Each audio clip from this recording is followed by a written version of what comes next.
Hey guys, welcome to Animal Educate. My name's Abby and today we're going to be looking at hunting. Hunting is the seeking and capture of animals with the intent to destroy them. There's many different forms of hunting which uses many different weapons and there's lots of different techniques, but the motive is always the same, to kill the animal.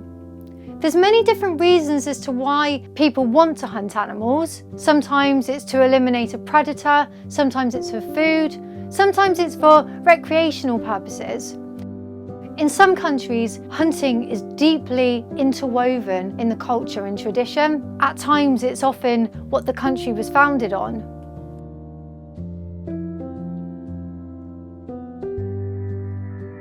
Hunting maintains animal populations, which obviously then prevents overpopulation. Hunting licenses and tags provide revenue for wildlife organisations and conservation. Children who are properly educated in hunting learn lessons of humility, compassion, responsibility and control. Hunting helps to protect agriculture and the environment from predators and animal pests. One of the biggest arguments you'll hear from a hunter is that they're actually doing that animal a favour. If they take out that animal, let's say they shoot them, it's a clean, cut, easy death, as opposed to dying horrendously, painfully and slowly at the hands of nature.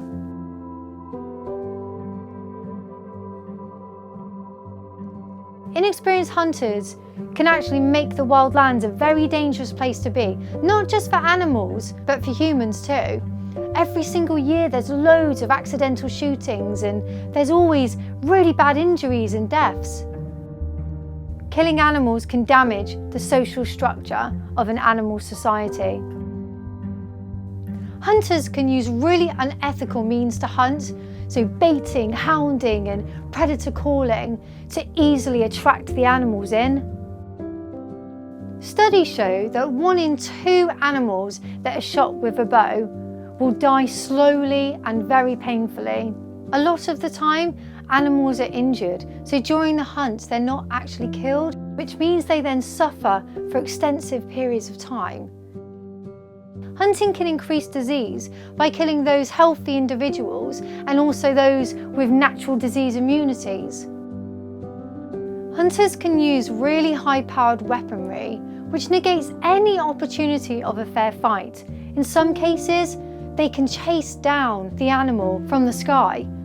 So they'll use a helicopter and they'll chase this animal down until they're exhausted and then they can shoot. Hunting disturbs migratory, familial and hibernation patterns and creates abnormal stress. This then disturbs the feeding patterns. As a result, this causes an inability to store energy and food properly in preparation for the winter. More often than not, the hunter, especially in trophy hunting, they'll look for the largest, most impressive animal. This doesn't happen in the wild. In the wild, it's usually the most vulnerable animal that gets taken out. This might be the oldest animal, or it might be the animal's not very well, it's weak in some way, and there's disease present. In the long term, with the weakest animal being taken out, it's actually better for the whole species. I know it's a horrible thing to think about, and nature is cruel. We can say that from our human perspective, but actually what we fail to see is the kindness that's behind this. When the more vulnerable animals are taken out, it means the healthier individuals are left behind, which means their genetics will then be passed on. They're healthier, stronger individuals. Animal carcasses play a really important role in the functioning of an ecosystem. So that carcass will provide food for many different species. And not only that, the carcass will also provide nutrients for surrounding plants. So you can see there's a whole cycle going on. Why does conservation exist? Why do hunters have to come along with their guns and manage certain populations, for example? When you look at hunting as conservation, you're not looking at the hunter conserving an individual. You're looking at the hunter conserving a species or a habitat or biodiversity. It's never about conserving individuals. So does hunting fund conservation? So the amount of money that's given towards conservation efforts, different wildlife agencies, is highly debated And you would have to do a hell of a lot of research to uncover the truth. Even after lots of research, you would still struggle because a lot of that information is probably hidden. After the extinction of the passenger pigeon and the near elimination of the bison and other migratory bird species in the early 1900s, Americans started to realise the impact that humans could have on wildlife populations. This wouldn't do. To ensure that there would be animals to hunt in the future, hunters began to support programs that helped maintain species populations. They supported protection of the habitat for that wildlife. So if hunters are funding conservation, they're funding conservation so they can continue hunting. Really? Animal overpopulation threatens the entire makeup of an ecosystem. It occurs when it's unable to support the existing wildlife. Because there's too many of a particular species. The results can be devastating as animals scrape for food and wander into unnatural habitats. Overpopulation is a vicious cycle for the ecosystem as a food chain. As Mother Nature attempts to restore balance, diseases will occur. So these diseases can then spread to other animals, animals that aren't overpopulated. They can also spread to humans at times. It upsets the balance of the ecosystem and potentially harming fragile species. We do have overpopulation of certain animals. This shouldn't happen naturally. It only happens when something has intervened and destabilised the ecosystem. And you'll usually find the overpopulation of animals in environments when you don't have a predatory species present. So in areas where the predator's been eliminated. But it's usually a human cause, like hunting to extinction or habitat loss.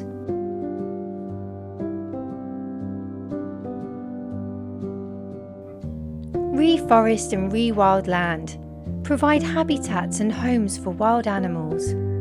Trophically rewild introduce animals back into the ecosystem that were once present. You can look at Yellowstone as a great example of this. Before the wolves were reintroduced, there was overpopulation of certain species and the environment was suffering. Putting wolves back on the map created a trophic cascade, creating more life for lots of different species, and as a result, reviving the vegetation. Contraception. Instead of culling certain animals, there's alternatives like contraception, there's sterilisation, there's birth control. And this is a great way of controlling populations. There's lots of different studies out there that shows this to be a really good alternative. Money that is lost from hunting tags and licenses can be replaced easily by wildlife watching. Again, Yellowstone is a great example of this. Don't partake in hunting. If you know people that hunt, try and just give your opinion and educate them. Education is key. Whenever and wherever possible, try and educate people on the importance of non-lethal management of animals. And that hunting really doesn't have to be so prevalent in the world today. Educate them on conservation and alternatives, but do it in a respectful, balanced way. The last thing you want to do is aggravate or anger that person. Try and stick to facts and be as objective as possible. Sign petitions to end hunting. There's plenty out there. Join animal rights groups. The more people that put their ideas together, the better the outcome, the louder the voices. You can donate to many different organisations that help to stop hunting. There's also many organisations out there that take a non-lethal approach to managing wild populations of animals. Thanks for watching today, guys. I hope you've enjoyed the episode. If you've got anything you want to contribute, please do comment below and I'll get back to you. Please do subscribe to my channel if you haven't already. Thank you so much for watching. Until next time.